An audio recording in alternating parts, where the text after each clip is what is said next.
Hello, I'm AD Hobbs, and this is my review of the Battle of Waterloo. Hey, that rhymes. Anyway, it's because, as I was saying before, when something's a nice round number, like 200 years, 300 years, or 400 years old, then, I figure I should say something about it. It's still well known after all this time. The Battle of Waterloo is 200 years old, in 1815 of June. It's not to the day, but it is to the year and to the month, yeah. So I thought I should say some things about it. Well, the Battle of Waterloo was the battle in a place called Waterloo in Belgium, which belonged to Britain at the time, but now I think it belongs to Belgium again, but then that's what wars are all about, who owns which piece of land. Anyway, Napoleon, I think he first came to power around about the year 1795. He conquered many different countries. Then, in the 19th century, he declared himself Emperor of France and took over. Anyway, he was beaten. The Napoleonic Wars were over. Then he came back on form, started taking over again. Then he was beaten again. Then he came back, then beaten again, then came back. So, just when everyone thought he was beaten, no, he was just biding time, living in hiding. And then he came back again. And then the French turned against him, he said, will you do it? Will you kill your own emperor? And they couldn't do it. And then he came back into power. Anyway, the point is, he was beaten at Waterloo, the Battle of Waterloo. He's definitely beaten this time. There's no mistake about it. And that's where we get the phrase, he's met his Waterloo. He's definitely beaten this time. There's no mistake about it. And it's not necessarily about battles. You could say something like, I don't know, if a movie does lots of sequels, the last one, this is definitely the last one, this saga has met its Waterloo, yeah.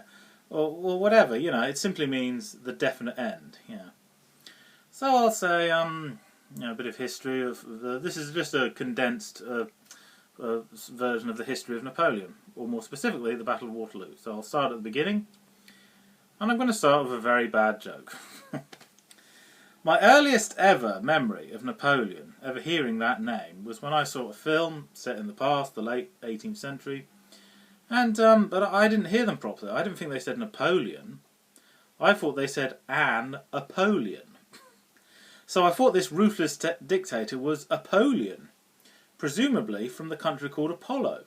So he's somebody that comes from Apollo is called an Apollyon.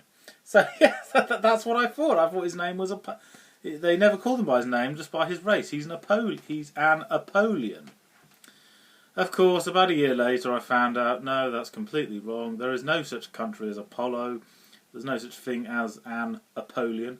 No, his name was Napoleon. But here's the thing. Adolf Hitler, more commonly just known as Hitler, known by his surname. Napoleon Bonaparte was more commonly known by his first name. Why is that? Well, why didn't everyone just refer to him as Bonaparte? Yeah. But they didn't. No, for whatever reason, Napoleon seemed to be more catchy, Although I think a select few military people called him Bonaparte or Boney, sort of an insult to his surname. But no, he's more often than not referred to as Napoleon. And, oh yes, here's a bit of trivia about Napoleon. He always had his arm through his coat like that. And nobody knew why. Some thought he had some great secret. Was he hiding a tiny treasure chest inside there? Did he have some gold or diamonds? Or did he have a hand missing? And he had a false hand, so he always put it like that to hide it so no one could tell he had a false hand. Well, I know the real reason. The real reason is because he had stomach pains, so he'd hold his stomach like if I stand up like... Yeah, so his hand would be hidden by his coat. So he had two hands, basically, yeah. And, he had numerous problems, aches, muscle pains all over his body, And some say Napoleon didn't like being really short. He had hang-ups about that. So to make up for his short stature, to compensate for it, he wanted to take over the whole world, But the thing is, Napoleon was 5'1", which wasn't actually considered that short in the early 19th century. No, that was slightly shorter than average height, but not a lot. I suppose most men are about 5'4", so 5'1" wasn't incredibly short, but whatever the reason. And some people think that men who are short crave power.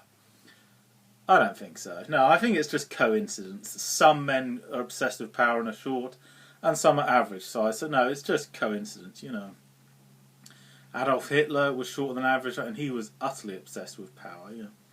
Okay, on to the visual aid. Yes, here we have it here. Lego men. Okay. Because in the 18th century, the Napoleonic Wars, although they've been over for a long time, the image of the soldier in his smart uniform with the epaulets and the top hat like that, yes, that still remains with us even now. And there's some there with the three-cornered hats. Anyway, this picture here, that's not a French soldier, that's a British soldier, but I thought that's the next best thing. Because you see, the French uniform in the late 18th century was extremely similar to the British uniform. The only big difference being is the British had a red coat with red sleeves and blue epaulets, whereas the French had a blue coat with blue sleeves and red epaulets. But apart from that, it's exactly the same. You know, the top hat and the rucksack. That's what, you know, the soldiers were dressed like. And this is another image here, an 18th century ship, which can't fit in the picture. So if I hold it back like that, okay. This is an 18th century ship. And the significance of this is because Lord Admiral Horatio Nelson, who was like a genius, a mathematical genius, and he was like the commander of many sea battles against the French during the Napoleonic Wars. Anyway, the point is Napoleon, in around about the year 1800, he just made all other naval commanders look like idiots. He could beat them straight away. It was a landslide, you know, because Napoleon was really intelligent with all his tactical manoeuvring. He was a mathematical genius. But he'd met his match against the British fleet, yes. Lord Nelson was equally intelligent and could outwit his every move and beat him. He could think moves ahead, yes. And Napoleon, although he tried many times to take over England, yes, he realised that this Lord Nelson won't take any rubbish from me. Yes, he is really powerful and really clever. And sadly, Lord Nelson died in the year 1805. That was at the Battle of Trafalgar. So he died 10 years before the final defeat of Napoleon. But although he died, he was iconic, you know, great hero, symbol of hope for the country, you know, never give up, you know, fight to the finish. He was given a hero's funeral, and there was a huge statue at the top of a column put in London, and that's called Nelson's Column, and it's still there today. In other words, if it weren't for Admiral Nelson, all the British would be speaking French by now. And the last thing Lord Nelson said was, "Thank God I have done my duty." So it's really rather sad that he didn't get to see the final defeat of Napoleon, but yes, he gave it everything he had, you know. And, okay, the Battle of Waterloo, the main enemy of Napoleon was the Duke of Wellington. And he also was a very clever man, good at mathematical genius, you know, good at tactical movement. He found a way to outwit Napoleon and all his forces and strategically put all his soldiers in the right places so that they could defeat Napoleon. So yes, we owe it all to the Duke of Wellington, yeah. And Napoleon took over most of Europe and bits of northern Africa.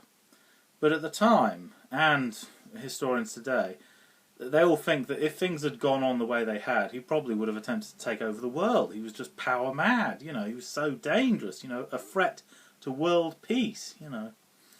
And, but Duke of Wellington managed to beat him in the Battle of Waterloo. And I think that's why the Duke of Wellington became so iconic afterwards. He's beaten the most dangerous man in the world, so yes, that is a big deal. And we still remember the Duke of Wellington now because of the Battle of Waterloo, and because, of course, he was wearing Wellingtons. Well, they didn't call them Wellingtons at the time. They were a kind of outdoor leather boot for hunting. The aristocrats liked wearing them for hunting.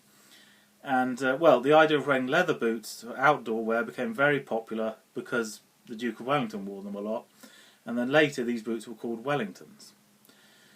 And we still have Wellingtons today, but not really made of leather so much anymore. No, they're made of rubber now, and they're called Wellingtons or Wellies or gum boots, you know. But yeah, he'll be remembered forever because this rubber shoe is named after the Duke of Wellington.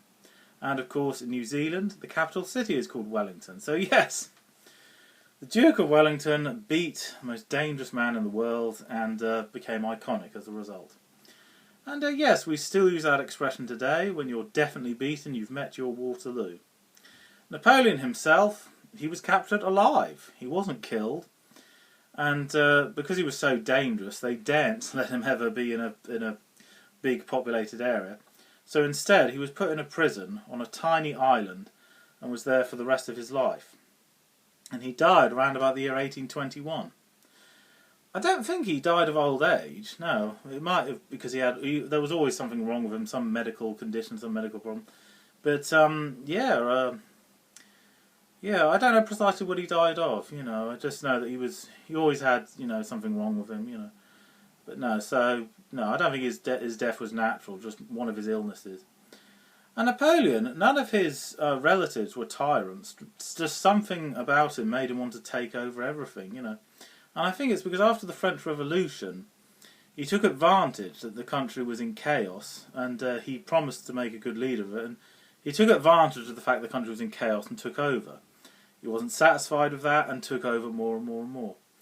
After the French Revolution, there was a King Louis XVII. Then I don't know if he was killed or forced to abdicate.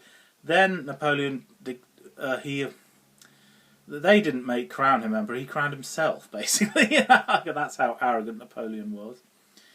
And the other thing I remember, I have a lot of memories of stories about Napoleon because, of course, when I was 9 years old, I learnt all this stuff at school. All about the Battle of Trafalgar, the Battle of Waterloo, the Battle of Moscow, the 1812 Overture, yes, a very famous piece of music.